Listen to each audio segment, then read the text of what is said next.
안녕하세요. 똑똑 시니어 정보통입니다. 오늘은 정부가 제공하는 다양한 복지 혜택 중 특히 시니어 분들이 꼭 알아야 할 3가지 주요 수당과 신청 방법에 대해 자세히 안내해 드립니다. 매달 몇만 원에서 많게는 수십만 원까지 모르고 지나치면 아까운 지원금을 받는 방법 지금부터 꼼꼼히 살펴보겠습니다. 첫 번째로 살펴볼 혜택은 장수수당입니다. 장수수당은 일정 연령 이상의 어르신들에게 매달 일정 금액을 현금으로 지원하는 제도입니다. 우리 사회에서 어르신들의 안정된 노후 생활을 돕기 위해 마련된 중요한 지원책입니다. 지급 대상 나이는 지역마다 차이가 큽니다. 예를 들어 서울 강남구는 80세 이상 어르신을 대상으로 매달 5만 원을 지급하고 있으며 송파구는 70세 이상부터 매달 3만 원을 지원합니다. 한편 일부 지방자치단체는 65세부터 지급하는 곳도 있어 정확한 연령 기준은 주민센터나 해당 구청 홈페이지를 통해 꼭 확인하셔야 합니다. 또한 나이가 더 많아질수록 추가 지원금을 받는 지역도 있습니다. 예컨대 80세가 넘으면 기본 수당 외에 플러스 알파의 금액을 더 지급하는 식입니다. 이처럼 지역마다 지급 금액과 정책이 다양하기 때문에 자신이 거주하는 곳의 세부 정책을 정확히 아는 것이 중요합니다. 신청 방법도 매우 간단합니다. 신분증과 통장 사본을 지참하여 가까운 주민센터에 방문하면 5분 내외로 신청서 작성이 완료됩니다. 신청 후 보통 3일에서 일주일 사이에 지원금이 계좌로 입금됩니다. 부산에 거주하는 최할머니는 처음에 내가 대상이 될까 반신반의했지만 주변 권유로 신청 후 매달 5만 원의 장수수당을 받게 되었습니다. 할머니는 이 돈으로 손주들 용돈을 주고 가끔 외식도 하며 삶이 훨씬 여유로워졌다고 전합니다. 서울 내에서도 강남구, 송파구처럼 지급 금액과 시작, 연령이 다를 뿐 아니라 경기도 일부 군에서는 65세부터 지급하는 곳도 있습니다. 같은 경기도 안에서도 수원과 용인 등 인근 지역 간에도 차이가 있어 이사 계획이 있으신 분들은 이 부분을 꼭 확인하세요.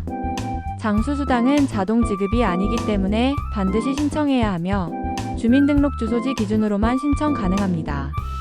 주소지 이전 시 반드시 주민등록 주소 변경 후 신청해야 혜택을 받을 수 있습니다. 두 번째는 효도수당입니다.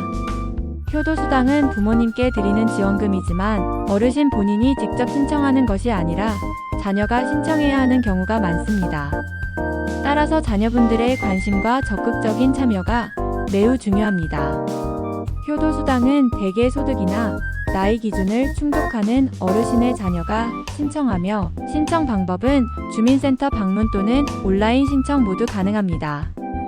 이 제도가 자녀가 신청하도록 되어 있는 이유는 부모님이 정보 접근성이 떨어지거나 직접 방문하기 어려운 경우가 많기 때문입니다. 특히 맞벌이 부부나 직장인이 많은 현대 사회에서는 자녀들이 이런 복지, 혜택을 잘 모르는 경우가 많아 놓치는 사례가 빈번합니다. 자녀가 부모님을 대신해 신청할 때는 위임장, 가족관계증명서, 그리고 대리인의 신분증을 준비해야 합니다.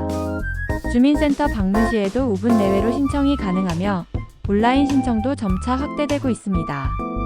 효도수당은 부모님의 생활비 부담을 줄여주는 동시에 자녀와 부모가 복지 혜택에 대해 소통할 수 있는 좋은 계기가 됩니다. 실제로 부모님 복지 신청을 도와드리면서 가족 간 유대감이 깊어졌다는 사례도 많이 보고됩니다.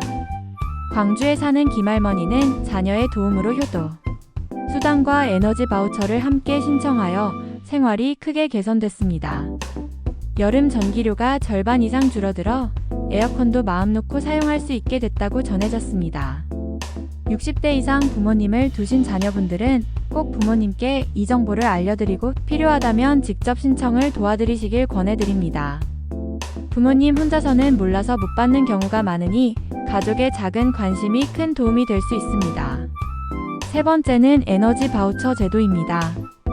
에너지 바우처는 여름철 냉방비, 겨울철 난방비 부담을 덜어주기 위한 제도로 전기요금이나 가스요금에서 일정 금액을 직접 할인해주는 방식입니다. 에너지 바우처는 소득과 연령을 기준으로 대상자를 선정하며 기초생활수급자, 차상위 계층, 장애인 등록자 등이 우선적으로 지원받습니다.